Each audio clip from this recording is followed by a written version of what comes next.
All right, so I gave a lady a ride this morning. She was telling me how her husband left her for her granddaughter.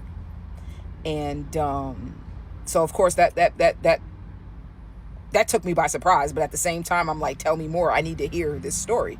But I find it weird because there's also a lady going around on TikTok on my feed who's saying her husband left her for her daughter, her actual daughter.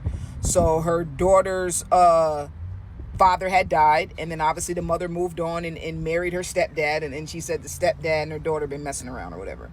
Come to find out, a lot of people on TikTok that know these people personally are saying that that story is not true. The mother's is lying. I don't know. But this story right here, this story time right here is real.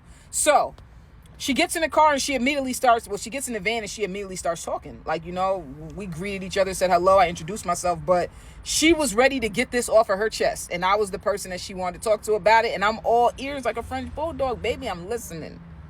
I want to hear this tea. So, but anyway, she said, me and my husband have been married for 35 years.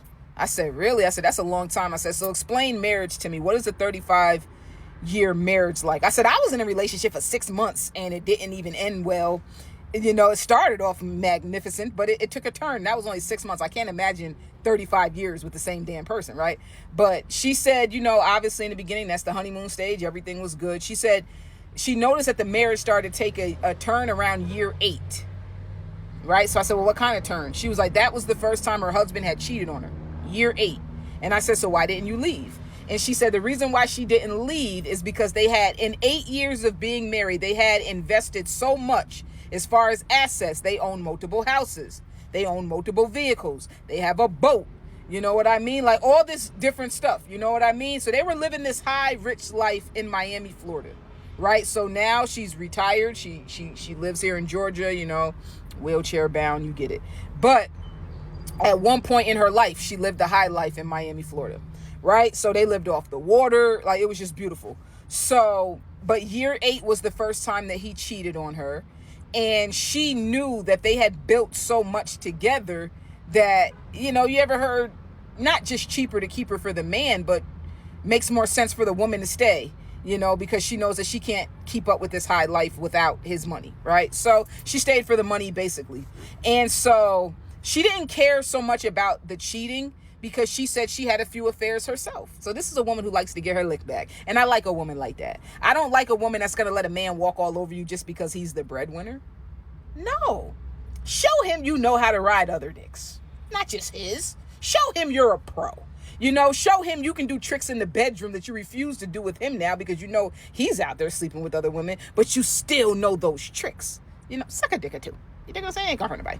Anyway, that's nasty, but we're all grown and I know you hoes do it. But anyway, moving on. So she didn't care about the cheating so much. She cared when he started taking money out of their joint account and spending it on these women that he was having affairs with. So we're talking lavish gifts because he really had full access to this money.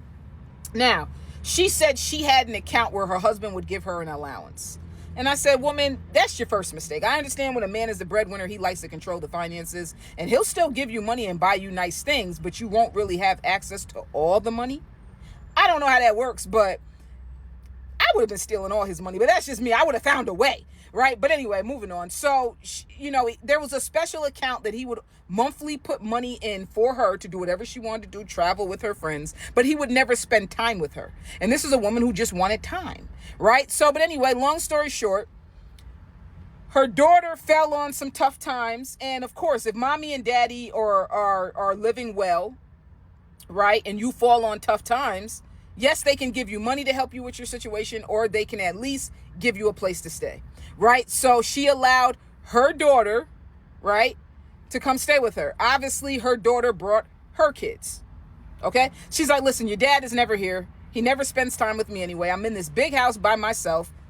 Come on over. Right. So the daughter started staying there and the daughter has 2 kids, a girl and a boy.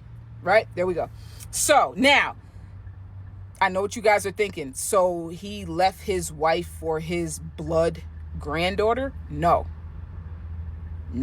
Okay, so the way it is she had already had her daughter before she met her husband, but she met her husband when her daughter was 1 year old. So the man that she married adopted her daughter, like, as his own. He, he even gave the daughter his last name, right? So he's literally been in this girl's life since she was a baby. The only father she knows. Now, he's never messed with her, right? Because I asked that. Like, well, you can't trust these men. I'm like, did he ever, like, mess with your daughter? Because, some men, they do that shit, right? And she said no. From her recollection, no. And she knows that her daughter would have told her something like that. So I'm like, all right. So the granddaughter is not his blood granddaughter. Doesn't make it right. It's still wrong. It's still disgusting. But at the end of the day, it was not his blood granddaughter, right? So the granddaughter's living at the house. She said at the time her granddaughter was 13 and her grandson was 10, right? So the daughter's staying at the house. The husband / father, in and out. He's going on these affairs. He's going on these expensive, lavish trips with all these other women that he's sleeping with. And sometimes he spends time with the family and he comes back home before he goes back out of town and does whatever the hell he does, right? So mainly at the house, it's always the mother, the daughter, and her 2 grandkids. But she said lately, within the past few years, he's been spending a lot of time with his grandkids. He says he wants to spend time with his grandkids. But by this point, the granddaughter's not a little kid anymore, right? So instead of her being 13, I think at this time, she's at least like 17, 18. I think she's about 18 now, right? So the daughter wasn't still living at the house. She finally got her act together. They helped her out with some money. She was able to buy another house. But this was a man who was saying, I just want to spend time with my grandkids. So nobody thought anything. They thought that this was really innocent, right? So he's going on expensive trips and he's bringing the grandkids. But he's not bringing his wife and he's not bringing his daughter. He's literally taking trips with the grandkids. So the grandson is loving it. He's getting all these great excursions and he's spending time with his grandfather. And the granddaughter enjoys spending time with the grandfather. She's looking forward to it. She's talking about how, he's taking her on shopping sprees and buying her things. The mother and her daughter are not even thinking anything is going on. They're thinking, hey, maybe he decided that now he wants to be a family man, spend more time with the family. He realized he didn't spend a lot of time with his own daughter, but he's going to make it up by spending time with the grandkids. And we know a lot of dads, it's messing up my video. We know a lot of dads out there who do that. They might not have been a good dad to you. They were younger. They could have been on drugs. They could have had all this different stuff going on, but they decide that once those grandkids come in the world, they're going to do right by those grandkids. Come to find out, this man was sleeping with his granddaughter. So it wasn't just like he was taking the grandson along on the trips so wouldn't nobody think anything, because obviously it's going to be really weird if just you and your granddaughter are going on trips, right? That's like, people would suspect things. So he's taking both of the grandkids so nobody won't think anything. Everybody's thinking he's being a good granddad, right? The mom gets a break. The grandma gets a break, So, and like she said, she didn't really care that she wasn't really spending time with her husband. As long as the money was coming in, as long as she could still live her lavish lifestyle, as long as the money was still in the account every month, she knew that he was taking trips for his affairs. She didn't care. So she was having affairs of her own, like she said. So she didn't really care. She just thought he was being a good granddad. There will be a part 2 to the story because I'm already running out of time. And I want to get to the juicy part. Follow, like, share for part 2. I'm sorry, I wanted to put it all in one video, but I'm watching the time swindle down. I can't. But, I mean, man, drop a comment. Let me know what you think. Like, I know men are disgusting and they do messed up things. And I know the older they get, as long as you rich with money, you can pull younger women. But and I know a lot of people are going to get in my comments and say, well, they weren't blood related. It's not like it was his blood granddaughter. But he's been taking care of the granddaughter's mom since she was 1 year old, adopted her, gave her his last name. Like, that's your daughter and you're sleeping with your granddaughter? Somebody that you also watch grow up? Follow, like, share for part 2.